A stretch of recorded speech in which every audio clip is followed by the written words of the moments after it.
नमस्कार, मैं नितेश सिंह, आप सभी का इस चैनल पर स्वागत है। आशा करता हूँ आप सभी लोग अच्छे होंगे, स्वस्थ होंगे और पढ़ाई भी कर रहे होंगे। आइए इस नए वीडियो में हम शुरू करते हैं।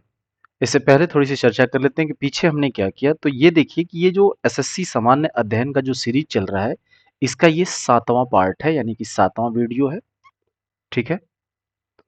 ये 7वां वीडियो है। अगर और पॉलिटी की बात करें, अगर हम सब्जेक्ट वाइज़ चलें तो पॉलिटी की बात करें तो ये पॉलिटी का तीसरा वीडियो होगा, ठीक है? ये तीसरा वीडियो है। इस चैप्टर में अगर हम बात करें यहाँ पर कि हम कौन सा चैप्टर शुरू किए हैं पॉलिटी में, तो हमारा जो लास्ट जो खत्म हुआ था वो हमने संसद पर खत्म किया था। यानी कि संसद को हमने शुरू किया था, 2 4 5 क्वेश्चनों के बारे में हमने बात किया है। इसके आगे हम इसको कंटिन्यू करते हैं, ठीक है? तो संसद के बारे में शुरू करेंगे, उसके बाद जो भी चैप्टर आएगा उसको हम कंप्लीट करते हुए आगे की ओर बढ़ते चले जाएंगे, ठीक है? तो आई होप आपको ये अच्छा लग रहा होगा। अगर अच्छा लग रहा है या ये कुछ समझ में चीजें ये आ रही हैं, तो अगर आप इस चैनल पे नए हैं तो ज़रूर उसे सब्सक्राइब करें और अपने दोस्तों के साथ भी इसे शेयर करें। उन्हें भी बताएं कि ऐसा मटेरियल जो है, या हम कह सकते हैं कि बिना बुक खरीदे आप उस बुक के सारे मटेरियल्स को पढ़ सकते हैं, उसके बारे में जान सकते हैं। ये एक रिवीजन का बहुत ही बेहतर अपॉर्चुनिटी है, बहुत ही बेहतर मौका है, तो इसे गंवाएं ना। चलिए शुरू करते हैं। तो आज के प्रश्न सेशन में अगर हम वीडियो में बात करें तो हमारा ये जो पहला क्वेश्चन होगा, यहाँ पे संसद चैप्टर से हमने शुरू किया हुआ है। तो इससे रिलेट संसद से सभी जो क्वेश्चन है उसके बारे में हम बात करते हैं। तो पहला क्वेश्चन है यहाँ पे, भारत में संसदीय बैठक का पहला घंटा क्या कहलाता है? यानी कि प्रश्नकाल निर्धारित किया जाता है, यानी प्रश्नकाल के लिए निर्धारित होता है, ठीक है? संसदीय बैठक का पहला घंटा जो होता है ये प्रश्नकाल का समय कहलाता है, ठीक है? यहाँ कह रहा है कि भारतीय संसद में ऐसी कौन सी परिस्थिति आती है कि सदन के किसी सदस्य को उसके रिक्त पद से उसके सीट को रिक्त घोषित कर दिया जाता है, यानी उसकी सदस्यता को रद्द माना जाता है। ऐसी कौन सी परिस्थिति आती है? तो यहाँ ध्यान देना है कि जब सदस्य, कोई भी संसद में सदस्य जो भी है, वो लगातार अगर 60 दिनों तक सदन की सभी सभाओं से अनुपस्थित है, यानी लगातार कंटिन्यू 60 दिनों तक सभा के अंदर अनुपस्थित है, ठीक है, उपस्थित नहीं हुआ है, तो उसकी सदस्यता जो है वो खत्म कर दी जाती है, यानी कि रद्द मानी जाती है, ठीक है? यानी कितने दिनों तक कंटिन्यू गायब रहेगा वो? तो 60 दिनों तक सदन से अगर वो गायब है, सदन के सभाओं में नहीं उपस्थित हुआ है, तो उस संसद के सदस्य की, उसकी जो सदस्यता है उसको रद्द माना जाता है, यानी कैंसिल माना जाता है। नेक्स्ट क्वेश्चन की बात करें तो भारत में प्रायः 3 संसदीय सत्र होते हैं। नामतः बजट सत्र, मानसून सत्र और तीसरा सत्र क्या होता है? उसका नाम है शीतकालीन सत्र। ध्यान देना है कौन-कौन से सत्र होते हैं? बजट सत्र, मानसून सत्र और शीतकालीन सत्र, ठीक है? 3 संसदीय सत्र होते हैं भारत में। आगे बात करते हैं, भारत के राज्यसभा में कुल कितने सदस्य होते हैं? तो ध्यान देना है कि संविधान के अनुच्छेद 80 में राज्यसभा सदस्यों की जो संख्या है वो 250 निर्धारित की गई है। अब इसको हम थोड़ा डिवाइड कर लेते हैं, कैसे-कैसे 250 की गई है। तो सबसे पहली चीज तो जानिए कि जिनमें से 12 सदस्य जो है राष्ट्रपति के द्वारा नामांकित किए जाते हैं, यानी कह सकते हैं कि नॉमिनेट किए जाते हैं, और 238 सदस्य जो है राज्यों तथा संघ राज्यों के क्षेत्रों से प्रतिनिधि करते हैं, यानी कि उनको वहां के प्रतिनिधित्व करते हैं।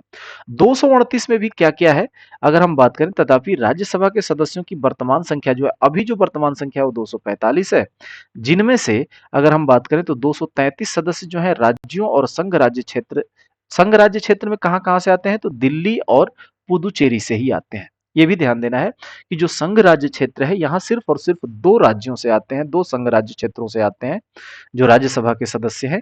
तो दिल्ली और पुदुचेरी के प्रतिनिधि होते हैं, बाकी 233 जो है ये टोटल राज्यों और संघ से, बाकी 12 जो है वो राष्ट्रपति के द्वारा कह सकते हैं कि नामांकन उनका किया जाता है, या ना वो उनको डायरेक्ट राष्ट्रपति द्वारा के रखा जाता है, ठीक है? अगले क्वेश्चन की बात करें तो प्राक्कलन समिति में कितने सदस्य होते हैं? तो प्राक्कलन समिति में 30 सदस्य होते हैं, ठीक है? अगला क्वेश्चन है, राज्यसभा के पहले अध्यक्ष कौन थे? तो राज्यसभा के पहले अध्यक्ष जो है एस राधाकृष्णन जी थे। अगले क्वेश्चन की बात करते हैं, तो भारत में कानून निर्माण की सर्वोच्च संस्था कौन है? तो जब कानून बनता है हमारे भारत में, वो है भारतीय संसद में।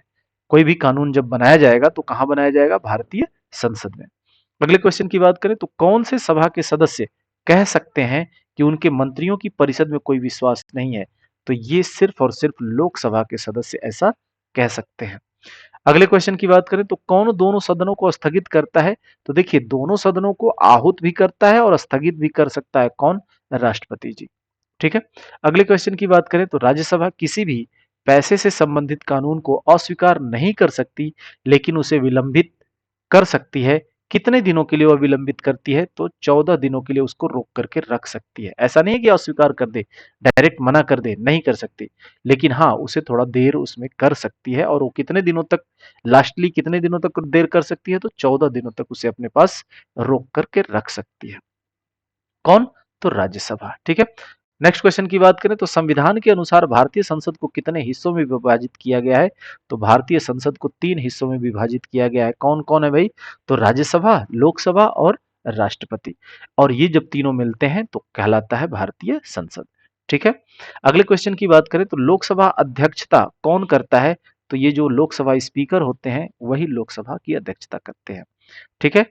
और इनके लिए कोई अलग से इलेक्शन नहीं होता, इनके लिए कोई अलग से शपथ नहीं होता। ठीक है। जो लोकसभा सदस्य चुन करके आते हैं और जो सरकार बनाती है, जो पार्टी जो सरकार में होती है, यानी कि जो सबसे बड़ी पार्टी है, उसी के जो लोकसभा सदस्य उन्हीं में से कोई एक जो है, बाकी जो लोकसभा के सदस्य हैं उनमें से किसी एक को चुन करके लोकसभा अध्यक्ष का पद दे दिया जाता है। ठीक है। नेक्स्ट क्वेश्चन की बात करें तो वित्तीय बिल के मामले में टोकन कटौती द्वारा कम की जाने वाली राशि रुपए में क्या है? तो ये है 100 रुपए। ठीक है। आगे बात करते हैं नेक्स्ट क्वेश्चन की।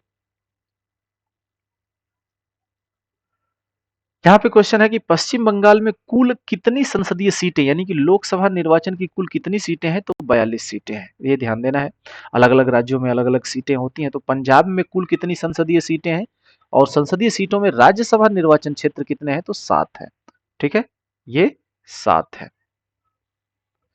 नेक्स्ट क्वेश्चन है, संसद को राज्य सूची के विषयों पर कानून बनाने का अधिकार कौन दे सकता है? तो ये राज्यसभा दे सकती है। ठीक है।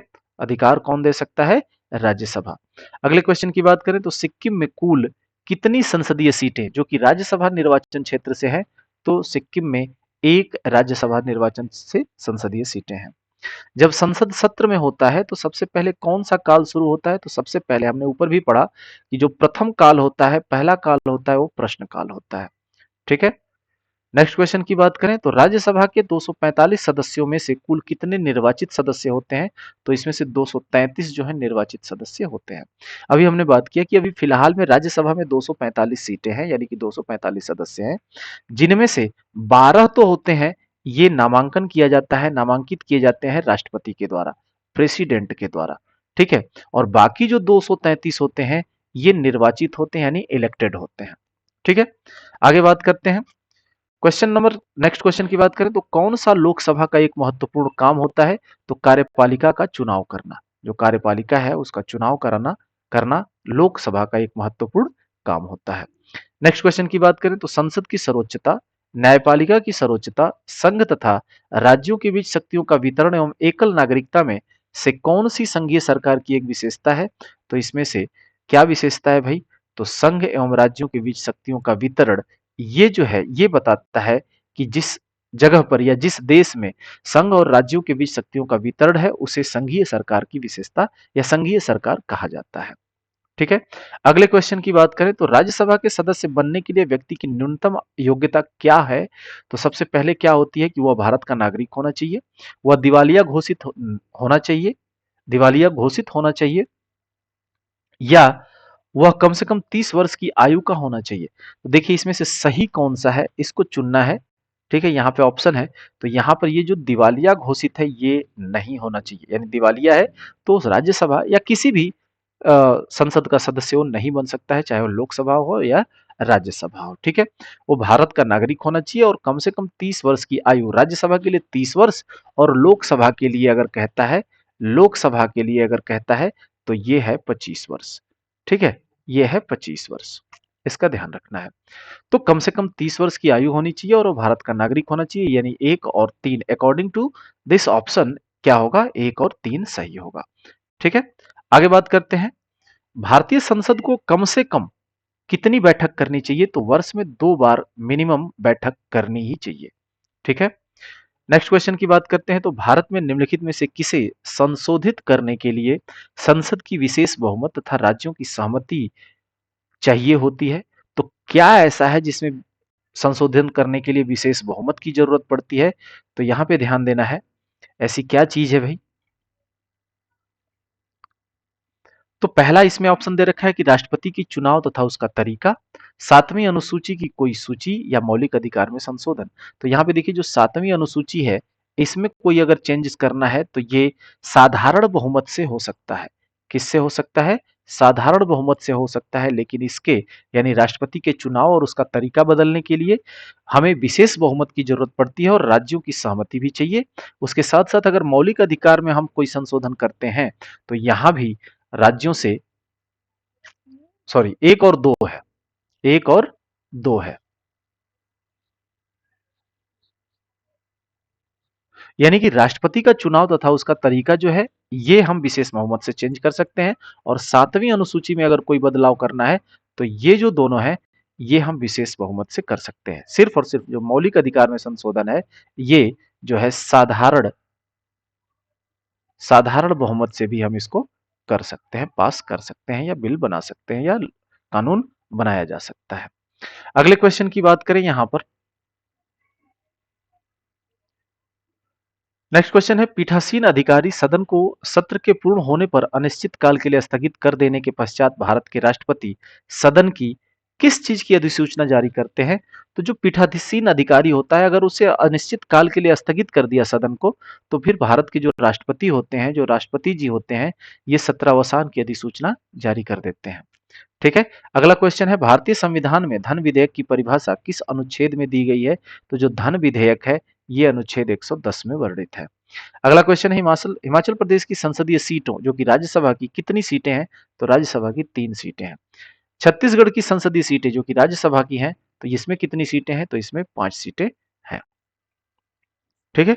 अगले क्वेश्चन की बात करें तो भारतीय संविधान के अनुच्छेद 75 के अनुसार मंत्रियों का संसद के प्रति सामूहिक तथा किसके प्रति विशेषकर उत्तरदायित्व होता है उनका? तो लोकसभा के प्रति उनका उत्तरदायित्व बनता है। किनका? मंत्रियों का। ठीक है। नेक्स्ट क्वेश्चन है, किसका वेतन भारत की संचित निधि पर भारित व्यय होता है? तो देखिए किनका किनका होता है, यूपीएससी के अध्यक्ष जो होते हैं, यूनियन पब्लिक सर्विस कमीशन के जो अध्यक्ष हैं उनका, भारत के राष्ट्रपति, उच्चतम न्यायालय के न्यायाधीश, इन सभी का जो पेमेंट होता है, जो वेतन होता है, वो भारत की संचित निधि पर भारित होता है, यानी कि भारत की संचित निधि से लिया जाता है। ठीक है। आगे बात कर लेते हैं, भारत में कितनी अखिल भारतीय सेवाएं हैं? तो भारत में 3 अखिल भारतीय सेवाएं हैं।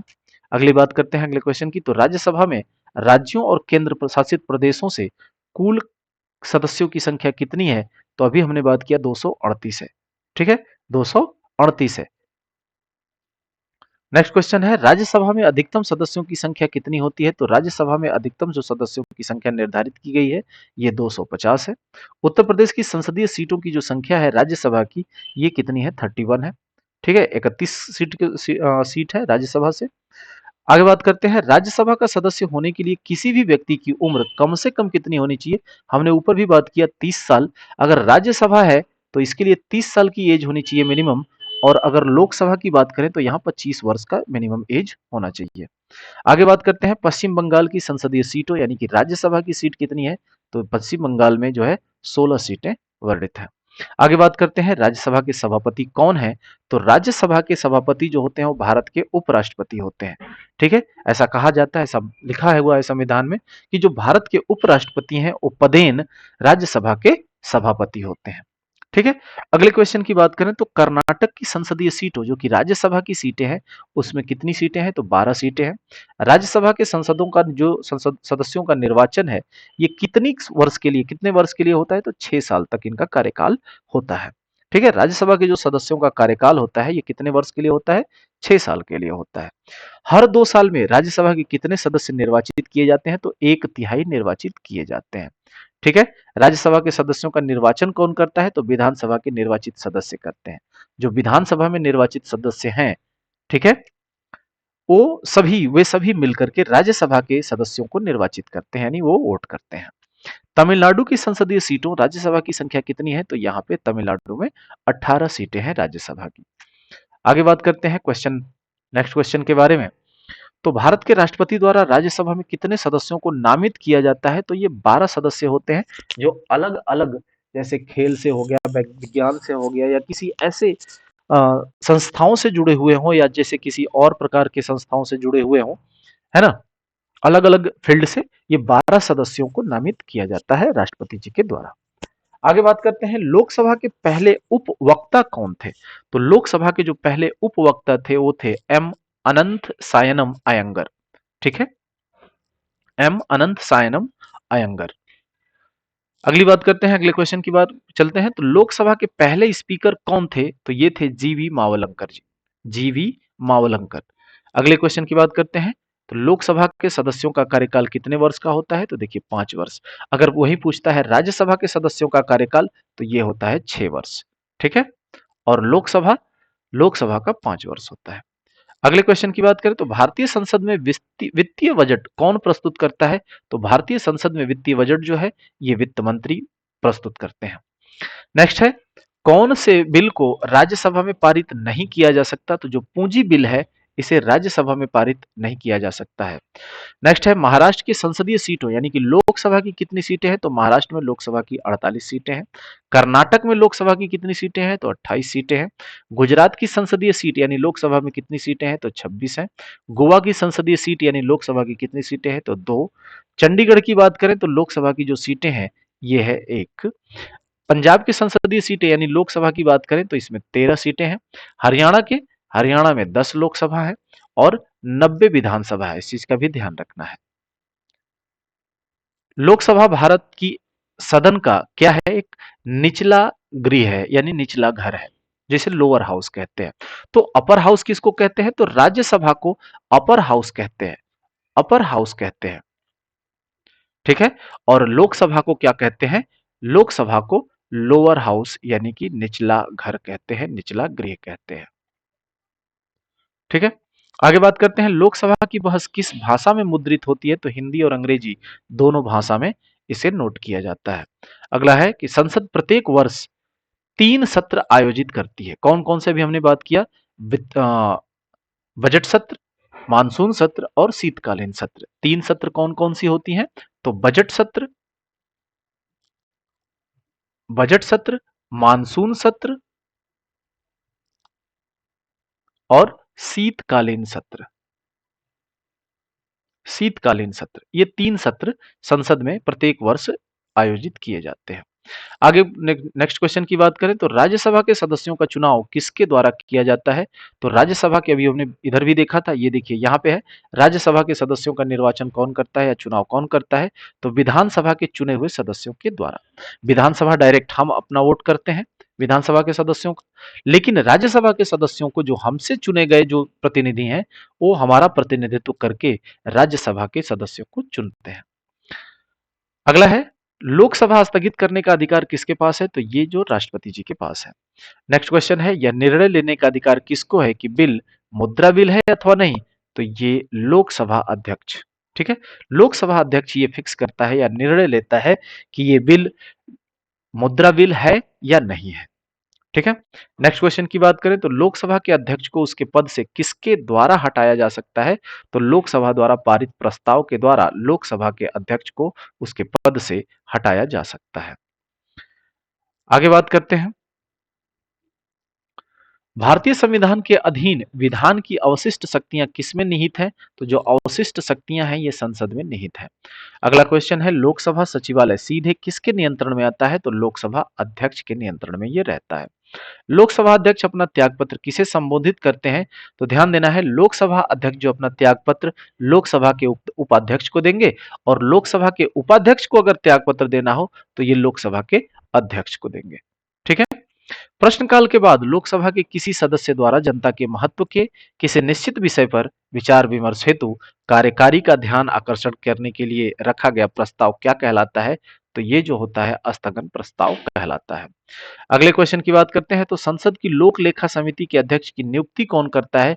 तो लोक लेखा समिति की जो अध्यक्ष होते हैं ये होते हैं, इनकी जो नियुक्ति करते हैं ये लोकसभा के अध्यक्ष करते हैं। और लोक लेखा समिति के अध्यक्ष जो होते हैं वो जो अपोजिशन लीडर होता, जो अपोजिशन पार्टी है उसका जो लीडिंग नेता होता है, जो लीडर होता है, उसको बनाया जाता है। ठीक है। लोकसभा के प्रथम महिला अध्यक्ष का कौन है? तो यह है मीरा कुमार। सांसदों की अयोग्यता संबंधी विवादों का फैसला कौन करता है? तो चुनाव आयोग से परामर्श लेकर राष्ट्रपति जी करते हैं। ठीक है। कौन सी समिति को प्राक्कलन समिति की जुड़वा बहन कहा जाता है? तो लोक लेखा समिति को प्राक्कलन समिति का जुड़वा बहन कहा जाता है। ठीक है। आगे बात करते हैं। भारत में किसी संसदीय समिति की सामान्यतः अध्यक्षता विपक्ष के द्वारा विपक्ष के प्रमुख सदस्य द्वारा की जाती है। तो अभी हमने ऊपर भी बात किया कि लोकसभा का अध्यक्ष कौन बनता है, सॉरी, लोक लेखा समिति का अध्यक्ष कौन होता है? तो जो अपोजिशन पार्टी का लीडर होता है वही लोक लेखा समिति का अध्यक्ष बनता है, विपक्ष के प्रमुख सदस्य। ठीक है। अपोजिशन पार्टी का जो लीडर होता है वही लोक लेखा समिति का अध्यक्ष चुना जाता है। और कौन इनको चुनता है? तो लोकसभा अध्यक्ष। भारतीय संसद की सबसे बड़ी कमेटी कौन सी है? तो यह है प्राक्कलन समिति। ठीक है। सबसे बड़ी कमेटी की बात आती है तो यह है प्राक्कलन समिति। नेक्स्ट क्वेश्चन है, संसदीय स्वरूप की सरकार में क्या है? तो कार्यपालिका विधानमंडल के प्रति उत्तरदायी होती है। नेक्स्ट क्वेश्चन है, यदि किसी जनजाति को अनुसूचित जनजाति की सूची से निकालना हो तो ऐसा करने की शक्ति किसे प्राप्त है? तो ये कानून बनाकर संसद के पास है, यानी संसद कानून बना सकता है इसके बारे में। अगला क्वेश्चन है, कटौती प्रस्ताव में जब मांग की राशि 100 रुपए कम कर दी जाती है तो उसे क्या कहते हैं? तो इसे सांकेतिक कटौती कहते हैं। नेक्स्ट क्वेश्चन है, जब किसी संसद सदस्य को लगे कि किसी मंत्री ने मामले के तथ्यों को छुपाकर सदन का विशेषाधिकार भंग किया है तो उसके द्वारा उठाया गया प्रस्ताव क्या कहलाता है? तो ये जो ऐसा प्रस्ताव होता है वो विशेषाधिकार प्रस्ताव कहलाता है। नेक्स्ट क्वेश्चन की बात करें तो सरकार द्वारा प्रस्तुत मांग की राशि जो 1 रुपए कम करने की संबंधी प्रस्ताव को क्या कहते हैं? तो ये है नीतिगत कटौती। ठीक है। क्या कहते हैं? नीतिगत कटौती। अब यहां बात करते हैं ऑनलाइन या ऑफलाइन जो क्वेश्चंस हैं उनसे जुड़े हुए प्रश्नों को देखें तो भारत में सरकार की संसदीय प्रणाली कहां से ग्रहण की गई है? तो जो संसदीय प्रणाली है ये ब्रिटेन से, यानी ब्रिटिश संविधान से लिया गया है। ठीक है। ये कहां से लिया गया है? ब्रिटेन से, यानी ब्रिटिश संविधान से इसे लिया गया है। ठीक है। आगे बात करते हैं। नेक्स्ट क्वेश्चन है दूसरा, सरकार के संसदीय रूप का विचार कहां से लिया गया है? तो संसदीय रूप अभी हमने बात किया, ये ब्रिटिश सरकार से, यानी ब्रिटेन गवर्नमेंट से लिया हुआ है या ब्रिटेन से लिया हुआ है। अगले क्वेश्चन की बात करें तो भारतीय संसद के अपर हाउस को किस नाम से जाना जाता है? अभी हमने ऊपर बताया कि अपर हाउस जो है उसे राज्यसभा को कहते हैं और लोअर हाउस जो है, अपर हाउस जो है, इसे लोकसभा को कहा जाता है। लोअर हाउस क्लियरली लिख लेते हैं यहाँ पे अपर हाउस से रिलेटेड है तो अपर हाउस क्या है? राज्यसभा है। ठीक है। देखिए, संविधान के अनुच्छेद 79 के अनुसार राष्ट्रपति, राज्यसभा और लोकसभा ये भारतीय संसद के अंग है। अभी हमने बात किया भारतीय संसद के कितने अंग है? 3 है। कौन कौन आता है इसमें? तो राष्ट्रपति, राज्यसभा और लोकसभा। ठीक है। जिसमें राज्यसभा को उच्च सदन तथा लोकसभा को निम्न सदन कहा जाता है, यानी लोअर हाउस कहा जाता है। अगले क्वेश्चन की बात करें, क्वेश्चन नंबर 4 क्या कहता है कि निम्नलिखित में से कौन से भारतीय संसद के संगठक हैं? यानी संसद में कौन कौन आते हैं? तो आप यहाँ देखो, राष्ट्रपति, राज्यसभा और लोकसभा, यानी तीनों है, तो ऑप्शन डी सही हो जाएगा। ठीक है। तीनों जो है भारतीय संसद के संगठक हैं, यानी उनके भाग हैं। अगले क्वेश्चन की बात करें तो क्वेश्चन नंबर 5 कहता है निम्नलिखित में से क्या सही नहीं है? ऑप्शन एक बार पढ़ते हैं कि राज्यसभा में निर्वाचन के लिए व्यक्ति की आयु 30 वर्ष अवश्य पूरी होनी चाहिए, ये तो ठीक है भाई। लोकसभा में निर्वाचन के लिए व्यक्ति की आयु 25 वर्ष अवश्य पूरी होनी चाहिए, ये भी ठीक है। राज्य विधानसभा में निर्वाचन के लिए व्यक्ति की आयु 21 वर्ष अवश्य पूरी होनी चाहिए। तो राज्य विधानसभा में जो व्यक्ति की आयु होती है ये कम से कम 25 साल होती है, यानी कि ये गलत है। ठीक है। आगे बात कर लेते हैं, ग्राम पंचायत के चुनाव में मतदान के लिए पात्र व्यक्ति की आयु 18 वर्ष पूरी होनी चाहिए, ये सही है। यानी ये जो ऑप्शन सी है ये गलत होने के कारण यही हमारा इस क्वेश्चन का सही जवाब होगा। ठीक है। यहाँ देखिए, संविधान के अनुच्छेद 173 ख के अनुसार राज्य विधानसभा में निर्वाचन के लिए व्यक्ति की आयु न्यूनतम 25 वर्ष होनी चाहिए और विधान परिषद के लिए न्यूनतम 30 वर्ष होनी चाहिए। ठीक है। नेक्स्ट क्वेश्चन नंबर 6 के बारे में बात करें तो कह रहा है कि भारत में संसदीय ढांचे के 2 अस्थायी सदनों के नाम बताइए। तो जो 2 अस्थायी सदन है ये कौन कौन से हैं? लोकसभा और विधानसभा। अस्थायी है, यानी हर 5 साल पे इनका विघटन होता रहता है। ठीक है। अस्थायी का मतलब क्या है? यहाँ पे जो हर 5 साल पे विघटन हो जाए उनका, फिर से एक नए सिरे से इलेक्शन हो। लेकिन अगर हम बात करें राज्यसभा की, तो राज्यसभा में कभी भी इसका विघटन नहीं होता, यानी यह अस्थाई है। लेकिन हाँ, हर दूसरे साल 1/6 जो है क्या होते हैं, रिटायर होते रहते हैं, 1/3 रिटायर होते रहते हैं। विधान परिषद में भी वही है। तो जो विधान परिषद या राज्यसभा अगर लग गया, तो राज्यसभा लगने से ये वाला गलत हो जाएगा, विधान परिषद लगने से ये वाला गलत हो जाएगा, और इसमें भी विधान परिषद लगने से ये वाला गलत हो जाएगा। ठीक है, तो यहाँ पे सही होगा लोकसभा और विधानसभा। ठीक है, देखिए भारत में संसदीय ढांचे में लोकसभा तथा विधानसभा अस्थायी सदन है, जबकि राज्यसभा और विधान परिषद क्या है, अस्थायी सदन है। नेक्स्ट बात करते हैं, क्वेश्चन नंबर 7 कहता है राज्यसभा के सदस्य के लिए न्यूनतम आयु कितनी होनी चाहिए, तो ये 30 वर्ष, राज्यसभा के लिए 30 वर्ष। ये किस संविधान के अनुसार है, इसको भी हम देखते चलें, तो संविधान के अनुच्छेद 84 बी के तहत राज्यसभा की सदस्यता के लिए न्यूनतम आयु जो है 30 वर्ष, और लोकसभा की सदस्यता के लिए न्यूनतम आयु 25 वर्ष होना अनिवार्य होता है। ठीक है, क्वेश्चन नंबर 8 की बात करें, तो भारतीय संसद के संयुक्त सत्र की अध्यक्षता कौन करता है, तो ध्यान देना है, जो संयुक्त सत्र होता है उसकी अध्यक्षता लोकसभा का अध्यक्ष करता है। अब यहाँ पे एक क्वेश्चन और आ जाता है, अध्यक्षता न दे करके बोल देगा सत्र को आहूत कौन करता है, बुलाता कौन है, तो आहूत की अगर बात आएगी तो ये हो जाएंगे भारत के राष्ट्रपति। लेकिन अगर कहता है कि अध्यक्षता कौन करता है, तो ये हो जाएगा लोकसभा अध्यक्ष। ठीक है, नेक्स्ट क्वेश्चन बात करते हैं, क्वेश्चन नंबर 9 जो है कह रहा है कि लोकसभा और राज्यसभा के संयुक्त सत्र की अध्यक्षता, वही क्वेश्चन है सेम, तो लोकसभा का स्पीकर यानी लोकसभा अध्यक्ष करता है। ठीक है, अगले क्वेश्चन की बात करें, तो भारत के राष्ट्रपति द्वारा बुलाई गई संयुक्त बैठक की अध्यक्षता निम्न में से कौन करता है, तो राष्ट्रपति द्वारा जो बुलाई, अभी हमने पीछे भी बात किया कि जो संयुक्त बैठक है वो राष्ट्रपति के द्वारा बुलाया जाता है, लेकिन अध्यक्षता लोकसभा अध्यक्ष करते हैं, ऑप्शन बी।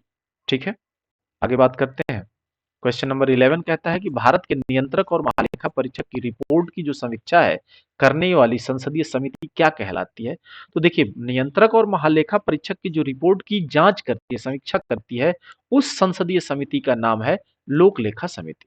ठीक है, लोक लेखा समिति, और इसी समिति के जो अध्यक्ष होते हैं वो विपक्ष पार्टी के यानी कि अपोजिशन पार्टी के लीडर होते हैं। ठीक है,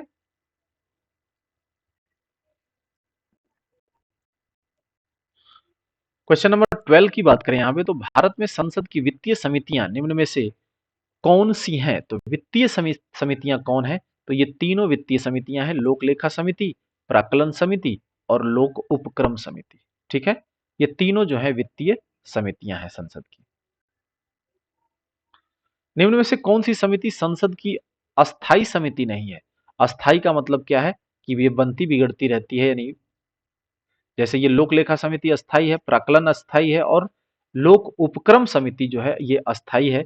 लेकिन वित्तीय मंत्रालय और परामर्शदात्री जो समिति है ये जरूरत पड़ने पर बनाई जाती है। ठीक है, आगे बात करते हैं, नेक्स्ट क्वेश्चन है, संसद की लोक लेखा समिति का अध्यक्ष नियुक्त किया जाता है, किसके द्वारा नियुक्त किया जाता है, तो अभी हमने बात किया लोकसभा के अध्यक्ष द्वारा इसकी नियुक्ति होती है। और लोक लेखा समिति का अध्यक्ष होता कौन है, तो अपोजिशन जो पार्टी है उसका लीडर होता है। ठीक है, अपोजिशन पार्टी का लीडर होता है। एक चीज और इसमें हम देख लेते हैं कि संसद की जो लोक समिति का गठन है ये प्रतिवर्ष किया जाता है। ठीक है, प्रतिवर्ष होता है। इस समिति में सदस्यों की संख्या 22 होती है, लेकिन 22 में भी लोक लेखा समिति में जो 7 सदस्य होते हैं ये राज्यसभा से आते हैं, और 15 जो सदस्य हैं ये लोकसभा से आते हैं। ठीक है, ये जो 7 सदस्य हैं ये राज्यसभा से आते हैं, और 15 जो सदस्य हैं वो लोकसभा से आते हैं। और लोक लेखा समिति की जो जुड़वा समिति कहा जाता है वो किसको कहा जाता है, प्राक्कलन समिति को। प्राक्कलन समिति को जुड़वा समिति कहा जाता है, किसकी, लोक लेखा समिति की। और प्राक्कलन समिति में भी 22 सदस्य होते हैं, कितने सदस्य होते हैं, 22 सदस्य होते हैं, जिनमें से जो 15 सदस्य होते हैं ये लोकसभा से होते हैं, और जो 7 सदस्य होते हैं ये राज्यसभा से आते हैं। ठीक है, इस चीज को भी ध्यान में रखना है। यानी लोक लेखा समिति का जो गठन होता है प्रतिवर्ष होता है, प्राक्कलन समिति का भी प्रतिवर्ष होता है, और जो लोक उपक्रम समिति है उसका भी प्रतिवर्ष होता है। लेकिन ध्यान देना है कि जो लोक लेखा समिति है ये प्राक्कलन समिति को जुड़वा समिति के नाम से जानते हैं। ये दोनों एक जैसी होती हैं। क्यों एक जैसे कहते हैं इसको? क्योंकि दोनों में 22 सदस्य होते हैं और दोनों में 15 सदस्य लोकसभा से आते हैं और 7 सदस्य जो है राज्यसभा से चुन करके आते हैं। ठीक है, आगे क्वेश्चन की बात करते हैं। क्वेश्चन नंबर 15 होगा हमारा, भारतीय संसद में लोक लेखा समिति का अध्यक्ष कौन होता है? तो अभी हमने बात किया विपक्षी दल का नेता होता है। ठीक है, ध्यान रखना है। क्वेश्चन नंबर 16 कहता है लोकसभा की सभी सदस्यीय समितियों के अध्यक्ष को कौन नियुक्त करता है? तो जो नियुक्ति है ये भारत के लोकसभा अध्यक्ष के द्वारा किया जाता है। जितने भी सदस्य होते हैं लोकसभा में, जो संसदीय समितियां होती हैं उनके अध्यक्ष को नियुक्त करना किनका काम होता है? तो भारत के लोकसभा का अध्यक्ष का काम होता है। ठीक है, हमने बात कर लिया कौन कौन सी समितियां हैं। तो प्राक्कलन समिति है, लोक लेखा समिति है और लोक उपक्रम समिति है। ये तीनों समितियों के अध्यक्ष को नियुक्त करने का काम लोकसभा के अध्यक्ष करते हैं। ठीक है, आगे बात कर लेते हैं। क्वेश्चन नंबर 17 कहता है कि राज्यसभा के सदस्यों का सेवा काल कितना होता है? तो अभी हमने बात किया 6 वर्ष होता है, पीछे बात किया था। ये 6 वर्ष होता है और कभी भी पूर्णतः ये विघटित नहीं होता, यानी कि इनको खत्म नहीं किया जाता है। ठीक है, तथा प्रत्येक 2 वर्ष की, यहाँ पे देखना है कि प्रत्येक 2 वर्ष की समाप्ति पर राज्यसभा के यथाशक्य 1/3 सदस्य सेवानिवृत्त होते हैं और प्रत्येक 2 वर्ष में 1/3 सदस्यों का निर्वाचन भी होता रहता है, यानी ये कंटिन्यू चलता रहता है। ठीक है, क्वेश्चन नंबर 18 की बात करें तो राज्यसभा को भंग किया जाता है कैसे? तो इनमें से कोई भी ऑप्शन सही नहीं है। हर 5 वर्ष बाद नहीं, 6 वर्ष बाद नहीं, प्रधानमंत्री की सलाह पर नहीं। क्यों नहीं भाई? तो हमने अभी देखा राज्यसभा कभी भी भंग नहीं किया जा सकता है, क्योंकि इसमें प्रति 2 वर्ष पर 1/3 जो भी सदस्यों की संख्या है 1/3 जो है रिटायर होते हैं और 1/3 जो है इलेक्टेड होते हैं। इलेक्टेड होते हैं। ठीक है, 1/3 रिटायर भी होते हैं, 1/3 इलेक्टेड होते हैं प्रति 2 साल पर, यानी प्रति 2 वर्ष पर।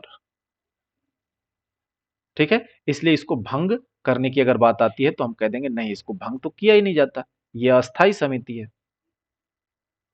ठीक है, सॉरी, अस्थाई राज्यसभा ये है, संसद में पार्ट है उसका।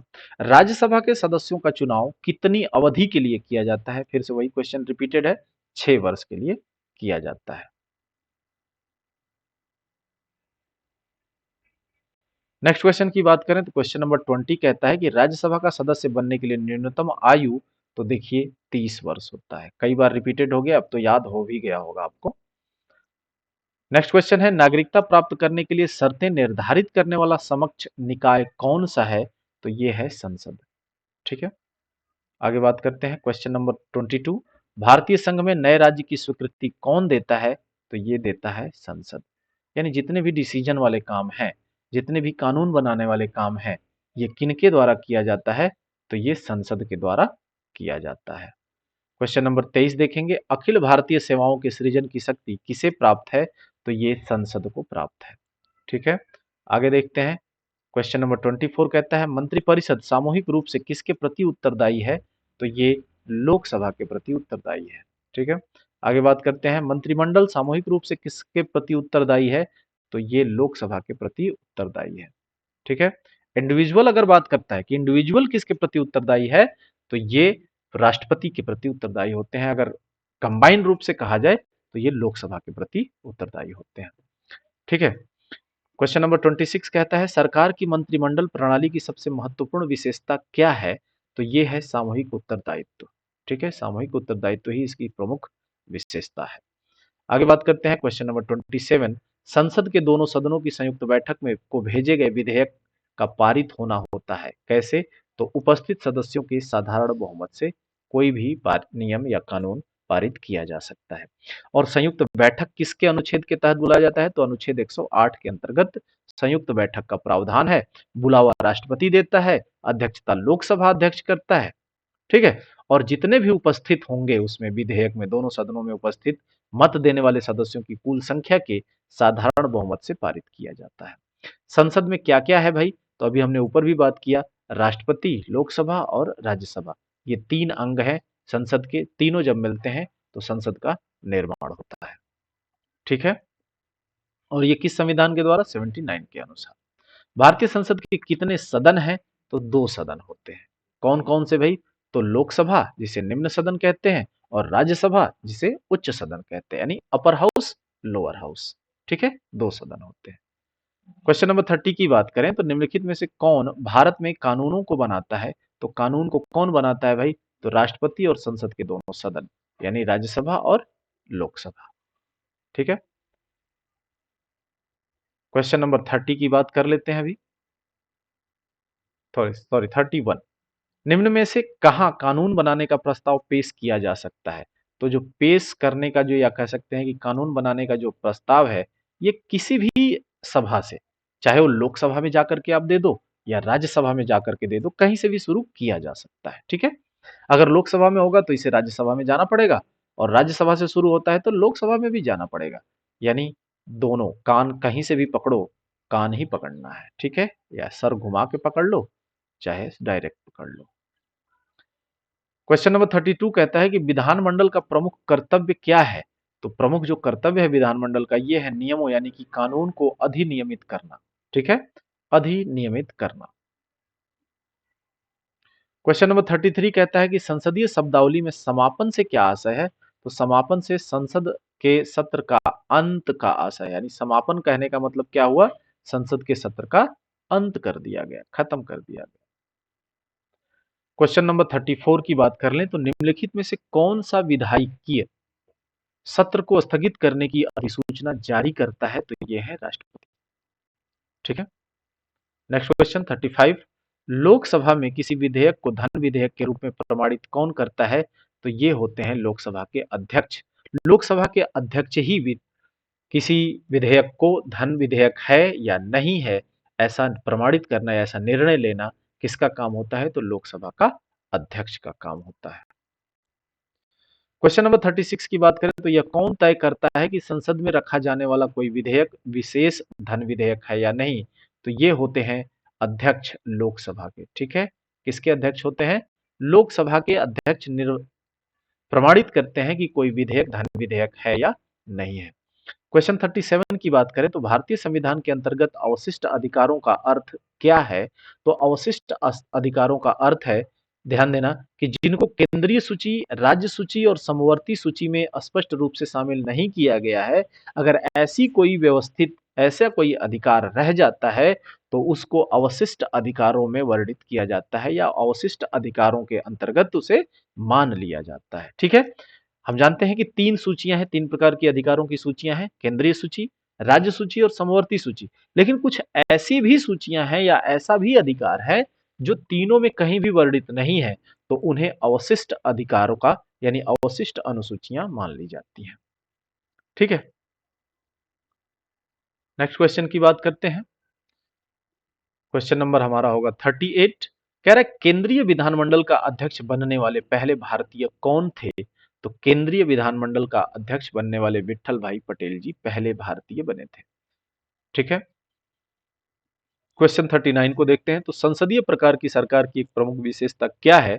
तो संसद के प्रति मंत्रिपरिषद का सामूहिक उत्तरदायित्व जो है, यही संसदीय सरकार की एक प्रमुख विशेषता है। क्वेश्चन 40 की बात कर लें तो विधायिका को किस प्रकार की सरकार में कार्यपालिका से अधिक प्राथमिकता मिलती है?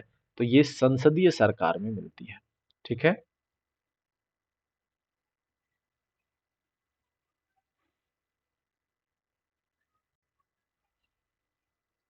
क्वेश्चन 41 की बात करें तो भारत में पहली निर्वाचित लोकसभा अस्तित्व में कब आई थी?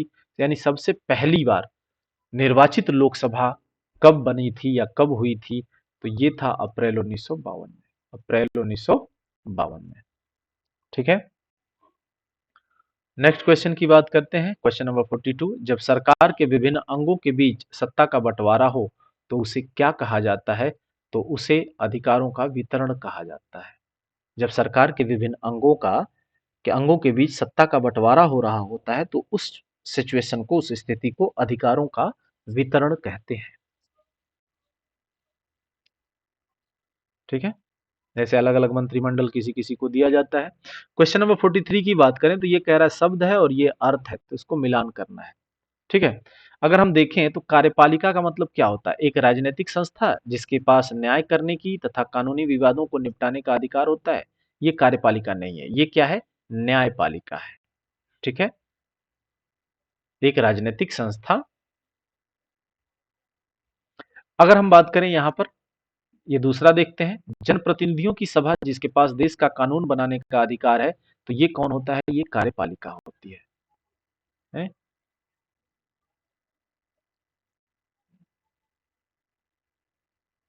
एक मिनट, शायद ये गलत हो रहा है। कार्यपालिका जो है लागू करवाती है। आइए यहीं से शुरू करते हैं, एक CAB,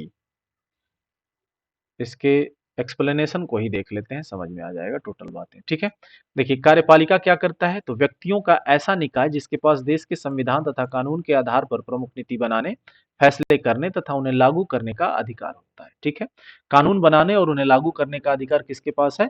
कार्यपालिका के पास है।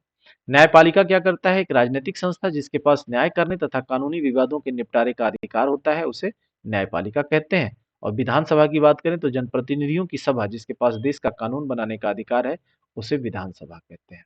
ठीक है, क्वेश्चन नंबर 44 की बात करें तो स्वतंत्र भारत की लोकसभा का पहला अध्यक्ष कौन था? अभी हमने ऊपर भी बात किया था, GV मावलंकर जी थे। ठीक है, GV मावलंकर जी प्रथम लोकसभा अध्यक्ष। क्वेश्चन नंबर 45, लोकसभा के प्रथम अध्यक्ष, फिर से वही क्वेश्चन आ गया, GV मावलंकर जी। लोकसभा के प्रथम अध्यक्ष कौन थे? तो गणेश वासुदेव मावलंकर, यानी गणेश वासुदेव को ही क्या लिखा जाता है? GV मावलंकर। ठीक है, आगे बात करते हैं।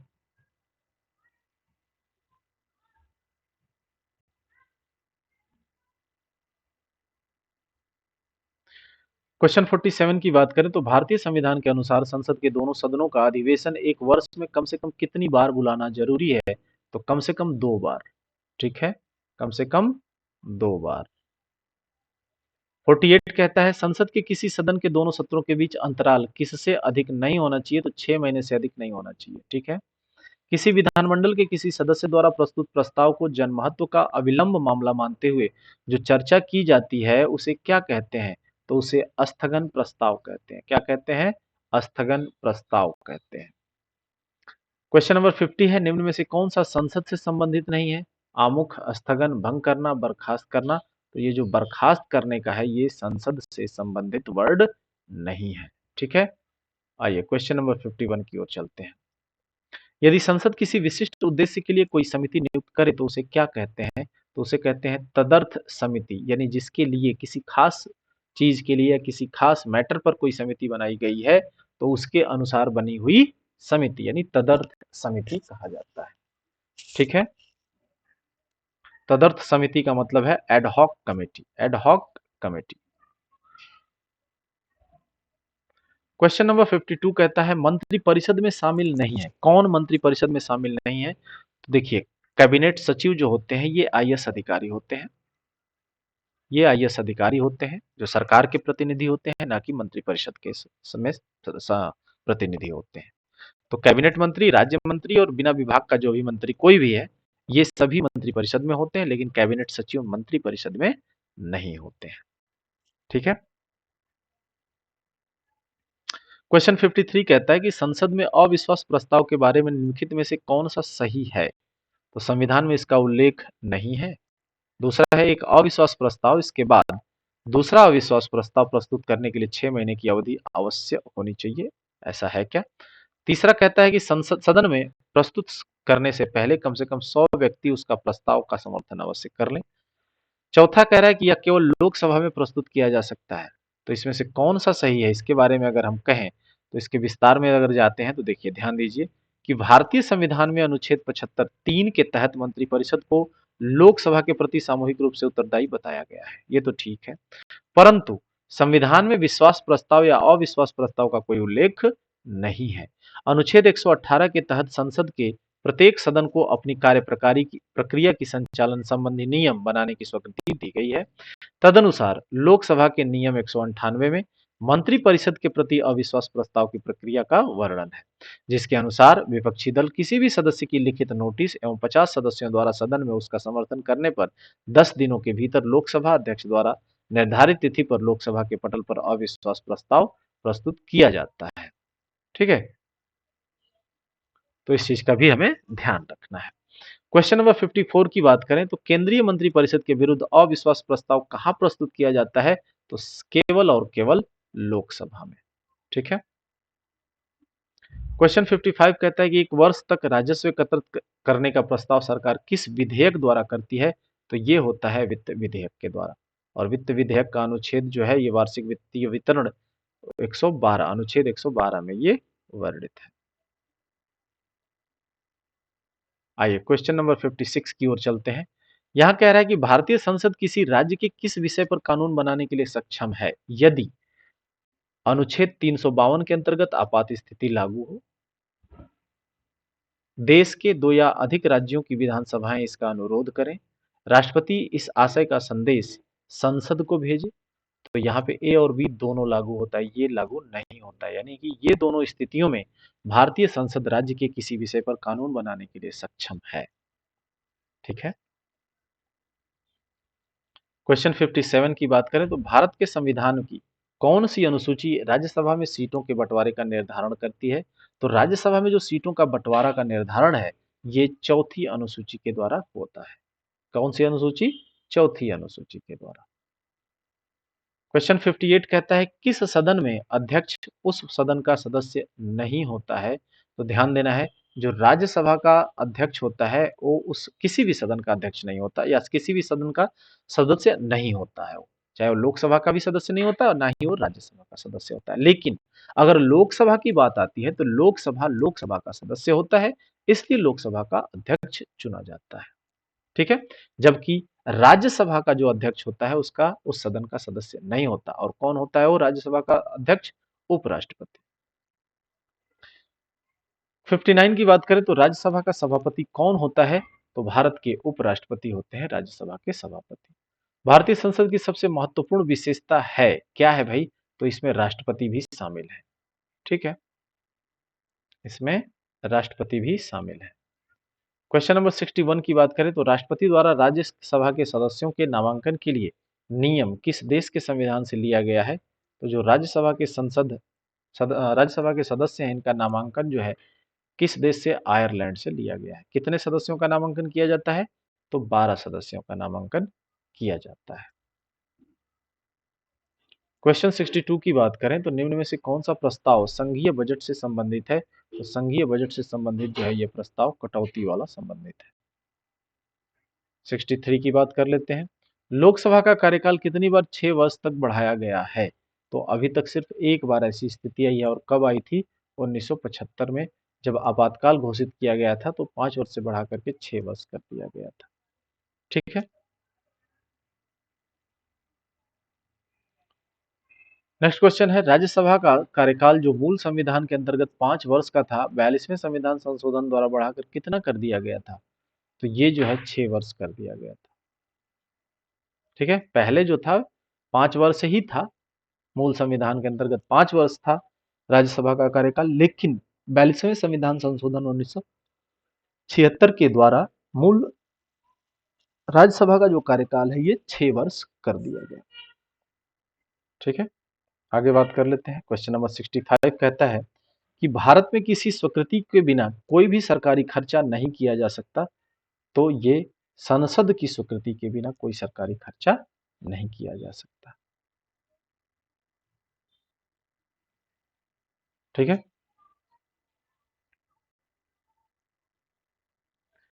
आगे बात करते हैं संविधान के अनुसार क्वेश्चन की बात कर लेते हैं।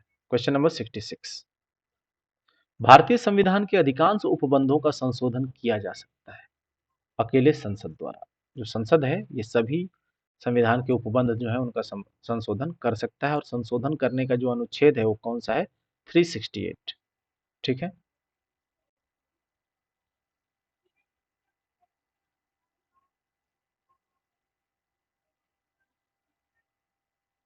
क्वेश्चन नंबर 67 की बात करें तो कौन सा अनुच्छेद संसद को राज्य सूची के विषयों पर कानून बनाने का अधिकार देता है? तो ये 249 यानी 249। क्वेश्चन नंबर 68 कह रहा है कि यदि केंद्रीय संसद को राज्य सूची में शामिल विधायी शक्तियों और विषयों का ग्रहण करना हो तो इस आशय का प्रस्ताव किसके द्वारा पारित किया जाएगा? तो इस आशय का प्रस्ताव जो है राज्यसभा के द्वारा पारित किया जाएगा। क्वेश्चन नंबर 69 कहता है कि लोकसभा के निर्वाचित सदस्यों की अधिकतम संख्या कितनी हो सकती है? तो लोकसभा की जो अधिकतम संख्या है वो 550 हो सकती है, लेकिन अभी करंट में अगर पूछा जाए तो 545 है। सॉरी 543 है, 543, क्योंकि जो 2 पद हैं एंग्लो इंडियन वाला, ये अब खत्म कर दिया गया है। राष्ट्रपति के द्वारा जो नामांकित किया जाता है ना? ये अब खत्म कर दिया गया है। तो अभी फिलहाल जो है 243 कैंडिडेट यहाँ पे भी लगे हुए हैं, यानी सदस्य हैं।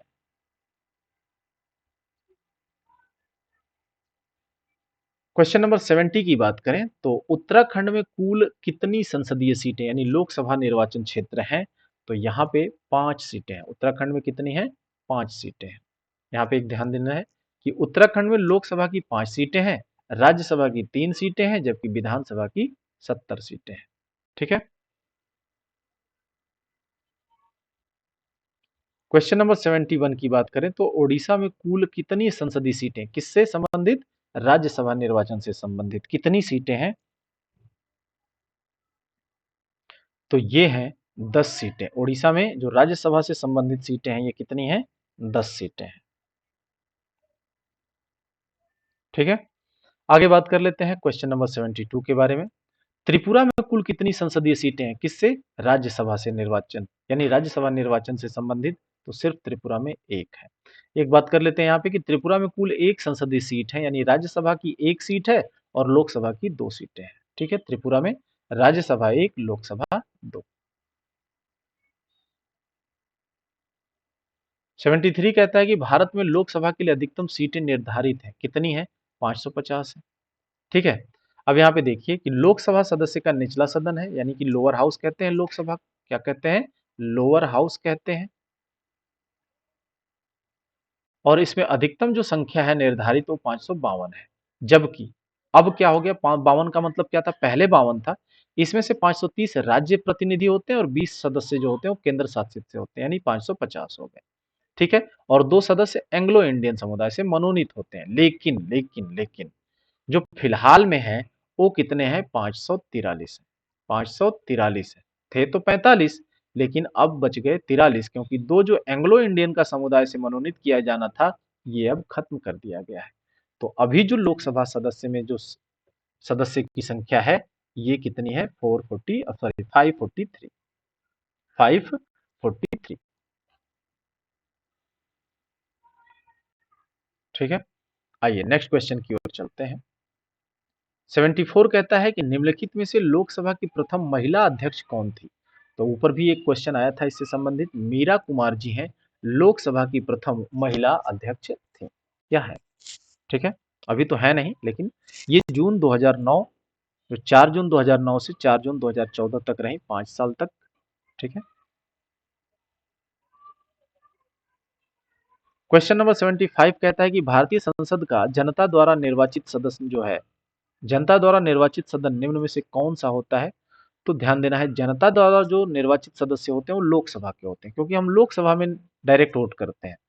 और राज्यसभा वाले कौन होते हैं? तो राज्यसभा में जो विधानसभा में निर्वाचित सदस्य होते हैं ये इनको वोट करते हैं। विधानसभा से जो निर्वाचित सदस्य होते हैं ये इनको वोट करते हैं, और हम विधानसभा को वोट करते हैं। जनता किसको वोट करती है? तो विधानसभा के सदस्यों को वोट करती है। ठीक है। और विधानसभा किसको वोट करते हैं? राज्यसभा को करते हैं। और लोकसभा में तो सीधे डायरेक्ट जनता करती है। ठीक है। लोकसभा भी और राज्यसभा भी नहीं, ऐसा नहीं है। उपयुक्त में से कोई नहीं तो ये भी नहीं है, यानी कि ये जो ऑप्शन बी होगा ये हमारा सही जवाब होगा। ठीक है। क्वेश्चन नंबर 75 की बात करें।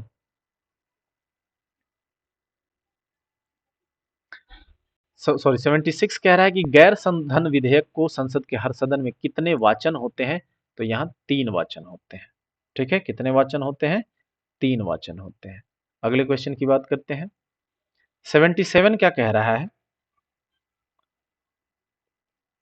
इसके दौरान अधिक के बजट की संस्तुति की जाती है। किसके दौरान भाई?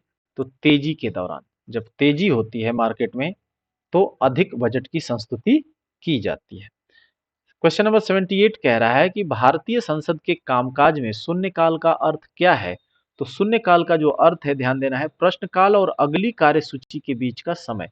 प्रश्नकाल तो होता है प्रथम प्रथम आवर, है ना, फर्स्ट आवर होता है जो प्रश्नकाल होता है। और जो अगली कार्यसूची है उसके जो बीच का समय होता है उसी को हम क्या कहते हैं, शून्यकाल कहते हैं। ठीक है। क्वेश्चन नंबर 79 क्या कह रहा है, तो भारतीय संसद द्वारा विश्व संसदीय प्रणालियों में से कौन सी कौन सी जो अभिनव चर्चा प्रक्रिया समाविष्ट की गई है, तो ये है शून्यकाल की। ठीक है। आगे बात कर लेते हैं, क्वेश्चन नंबर 80 हो जाएगा।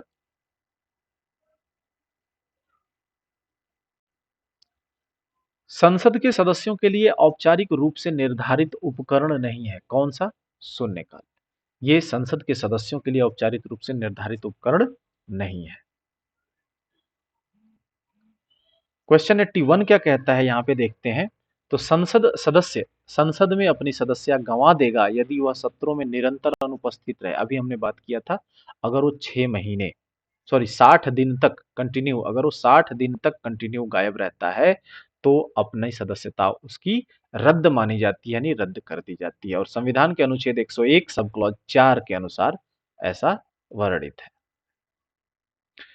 82 कहता है कि लोकसभा अध्यक्ष के वेतन और भत्ते कौन निर्धारित करता है, तो ये संसद निर्धारित करता है। ठीक है।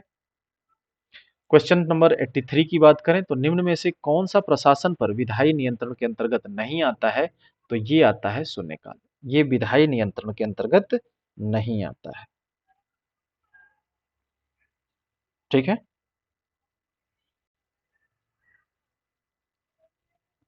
क्वेश्चन नंबर बात करते हैं 84 की। ऐसे व्यक्ति कौन हैं जो राज्यसभा के सदस्य होते हुए राज्यसभा और लोकसभा दोनों में बोल सकते हैं? तो ऐसा कौन होता है भाई? लेकिन राज्यसभा का सदस्य है, लेकिन राज्यसभा और लोकसभा दोनों में बोल सकता है, तो वे मंत्री जो राज्यसभा के सदस्य हैं। अगर ऐसा कोई मंत्री है भारत सरकार में, ठीक है, जो राज्यसभा के मंत्री हैं, राज्यसभा के सदस्य हैं और वो मंत्री बना दिए गए हैं कैबिनेट में या केंद्र सरकार में, तो वे दोनों सदनों में आकर के बोल सकते हैं। ठीक है। क्वेश्चन नंबर 85 कहता है राष्ट्रीय कोष का अभिरक्षक कौन सा अंग है, तो यह है विधानमंडल। राष्ट्रीय कोष का अभिरक्षक कौन है, तो विधानमंडल है। 86 कह रहा है हाउस ऑफ द पीपुल को लोकसभा का नाम किस वर्ष दिया गया, तो ये जो वर्ष था 1954 था। पहले लोकसभा का नाम था हाउस ऑफ द पीपुल, यानी लोगों का घर। ठीक है। तो ये नाम बदल दिया गया 1959 सॉरी 1954 में। ठीक है, लोकसभा का नाम दे दिया गया।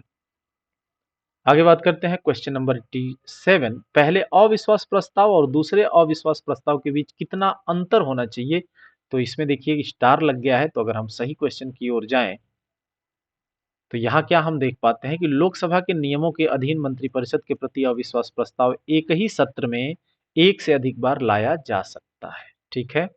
परंतु यह 2 सत्रों के बीच की अवधि पर निर्भर करता है। तो 2 सत्रों के मध्य अधिकतम अंतराल 6 माह का हो सकता है, परंतु यह अंतराल कम भी हो सकता है, जैसा कि सामान्यतः होता है। इस प्रकार 2 अविश्वास प्रस्तावों को 2 सत्रों में प्रस्तुत किया जा सकता है, जिनके बीच की अवधि 6 माह हो सकती है, परंतु 6 माह से कम या अधिक भी हो सकती है, तो जो कि उन 2 सत्रों के अंतराल पर निर्भर करेगा। यानी ये डिपेंड करेगा, कोई फिक्स नहीं है कि कितना अंतराल होना चाहिए। ठीक है, कोई भी फिक्स नहीं है, अविश्वास प्रस्ताव लाने के लिए कोई फिक्स टाइम पीरियड नहीं है। बस ये डिपेंड करेगा कि जो दोनों सदन होंगे हमारे, जो 2 सत्र होंगे अलग अलग संसद में, वो कितने समय में होते हैं। ठीक है। अगर एक सत्र में एक से अधिक बार नहीं लाया जा सकता, इस चीज का ध्यान रखना है। तो अगर पहले सत्र में एक बार लाया जा चुका है अविश्वास प्रस्ताव, पहली बार लाया जा चुका है, तो हम इसमें दूसरी बार नहीं ला सकते। अब हमें वेट करना होगा दूसरे संसद सत्र की, तो दूसरे में दूसरी बार हम ला सकते हैं। अब ये डिपेंड करता है कि पहली और दूसरी सत्र के बीच कितना पीरियड चलता है। ठीक है, कोई फिक्स नहीं है कि 6 माह है, कम है, ज्यादा है, कोई मतलब नहीं है। क्वेश्चन नंबर 88 कहता है संसद और संविधान साधन नहीं है किसके, तो विधिक न्याय के। विधिक न्याय के साधन संसद और संविधान नहीं है। क्वेश्चन 89 क्या कहता है, अब ये विधिक न्याय किसको सौंपा गया है, तो सभी जानते हैं न्यायपालिका को ये चीज सौंपा गया है। क्वेश्चन 89 कहता है कि भारत के प्रधानमंत्रियों का निम्नलिखित में से कौन सा कालानुक्रम सही है? तो अगर हम बात करें इंदिरा गांधी, जवाहरलाल नेहरू, मोरारजी देसाई और चरण सिंह के बारे में बात करें, तो आप यहाँ देखो जवाहरलाल नेहरू सबसे पहले थे, सबसे पहले बने थे। यानी जवाहरलाल नेहरू जो है 1947 से 1964 तक, उसके बाद जस्ट बाद आई इंदिरा गांधी जो कि 1966 से 1977 तक शासन किया। फिर दूसरा इनका सेशन आया 1980 से 1984 तक। उसके बाद आए बीच में ही इसी जो ये 77-75 वाला सीजन था, यानी आपातकालीन वाला, तो इसी में उसके बाद आ गए कौन? मोरारजी देसाई, जो कि 1977 से लेकर 1989 तक इन्होंने किया। और उसी में उसके बाद आए चरण सिंह जी, यानी 1979 से लेकर 1980 तक। यानी अगर बनने की बात करें तो सबसे पहले जवाहरलाल नेहरू, उसके बाद इंदिरा गांधी, फिर आए मोरारजी देसाई और लास्ट में आते हैं चरण सिंह। ठीक है। क्वेश्चन नंबर 90 कहता है कि वो प्रधानमंत्री कौन है जिन्होंने अपने कार्यकाल के दौरान संसद के अधिवेशन सत्र में भाग नहीं लिया? तो ये थे चौधरी चरण सिंह। ठीक है। अपने कार्यकाल में इन्होंने संसद सत्र में पार्टिसिपेट ही नहीं किया। क्यों नहीं किया भाई? तो इसको भी जान लेते हैं। चौधरी चरण सिंह ने अपने पूरे कार्यकाल जो कि 28 जुलाई 1989 से 14 जनवरी 1980 के दौरान संसद के अधिवेशन सत्र में भाग नहीं लिया। क्वेश्चन नंबर 91 कहता है कि लोकसभा आयोजित करने के लिए अपेक्षित गण पूर्ति यानी कोरम क्या होता है? तो ये 1/10 होता है। अगर सदस्यों की संख्या के 1/10 सदस्य अगर आते हैं तो लोकसभा का आयोजन किया जाएगा। अगर इससे कम आएंगे तो लोकसभा का आयोजन नहीं किया जाता है। 92 क्या कहता है? संसद के दोनों सदनों में किसी एक सदन में न्यूनतम कितने सदस्य होने अनिवार्य हैं जिससे सदन की कार्रवाई चलती रहे? तो ध्यान देना है कुल सदस्यों का 1/10वां भाग। अगर 100 सदस्य हैं कुल, तो उसमें से 10 तो होने ही चाहिए ना संसद सदन में, तभी कार्रवाई शुरू की जाती है। 93 कहता है महाराष्ट्र में कुल कितने संसदीय सीटें किससे जुड़ी हुई? तो राज्यसभा से। तो ये हैं 19 राज्यसभा सीट महाराष्ट्र में देखने को मिलती है। ठीक है। और लोकसभा में 48 सीटें मिलती हैं। लोकसभा की महत्वपूर्ण विशेषता निम्न में से किसको प्रमुखता देने की है? तो ये है नागरिक को। नागरिक जो ही है वो लोकतंत्र की प्रमुख क्या है? समर्थ है, या कह सकते हैं उसी के आधार पर सब कुछ चल रहा है। लोकतंत्र का मूलाधार कौन है? नागरिक है, जनता है। 95 की बात करें तो किसने कहा था कि संसदीय लोकतंत्र का अर्थ है एक व्यक्ति और एक मत? ये किसने कहा था भाई? तो डॉक्टर भीमराव अंबेडकर ने कहा था। ठीक है। अब बात कर लेते हैं मंत्रिपरिषद की। मंत्रिपरिषद से जुड़े हुए क्वेश्चन, ये तो हो गए टोटल संसद से जुड़े हुए। बात करते हैं भारत में कौन मंत्रिपरिषद का नेता तथा संसद का नेता होता है?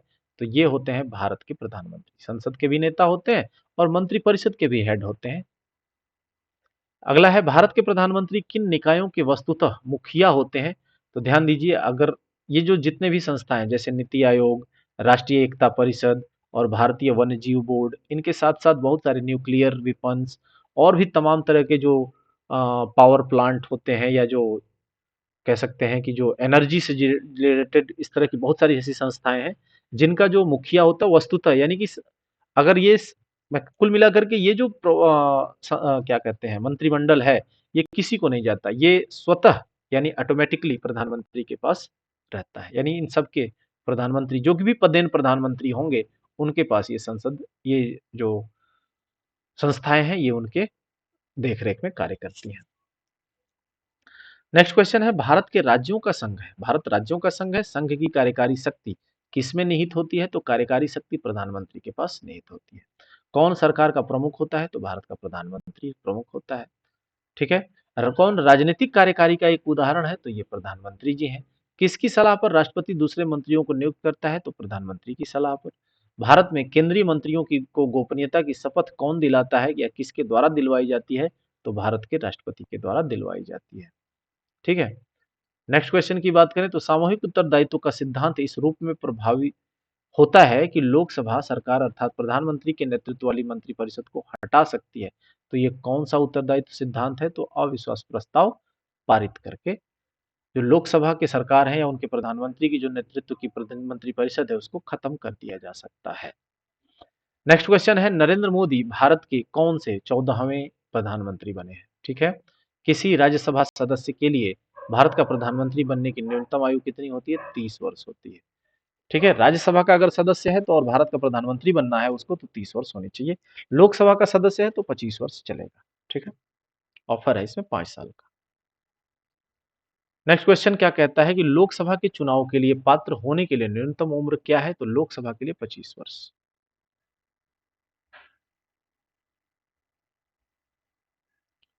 आगे बात करते हैं, भारत के प्रधानमंत्री के सेवानिवृत्त होने की क्या उम्र है? कोई सीमा नहीं है भाई, जब तक मर्जी करे आप सेवा देते रहिए।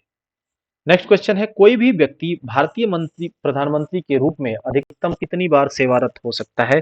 तो इसकी भी कोई सीमा नहीं है। ठीक है, वो 4 बार, 5 बार, 10 बार, जितनी बार उसको लोग चुन करके भेजें और उसकी इच्छा हो तो बन सकता है। नेक्स्ट क्वेश्चन है, मनोहर पारिकर भारत के, ठीक है, अब यहाँ पे क्या है? तो देखिए ये तो है तो नहीं, लेकिन अगर हम बात करें तो जो मनोहर पारिकर हैं, अगर ऑप्शन के हिसाब से देखा जाए तो नवंबर 2014 से 14 मार्च 2017 तक देश के रक्षा मंत्री रहे और वर्तमान में ये गोवा के मुख्यमंत्री थे। अभी इनकी डेथ हो चुकी है। ठीक है, नेक्स्ट क्वेश्चन है, राष्ट्रपति मंत्रिपरिषद के सदस्यों को कैसे बर्खास्त कर सकते हैं? तो ये प्रधानमंत्री की सिफारिश पर बर्खास्त किया जा सकता है इनको। राष्ट्रपति किसके परामर्श से संसद के सभी सत्र आयोजित और स्थगित करते हैं?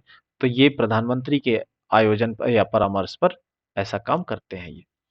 एकात्मक सरकार में समस्त ताकत किसके पास होती है? तो केंद्रीय सरकार के पास होती है। ठीक है, बात कर लेते हैं अब ऑफलाइन परीक्षा से कुछ जुड़े हुए क्वेश्चंस। तो मंत्रिपरिषद की बैठकों की अध्यक्षता कौन करता है?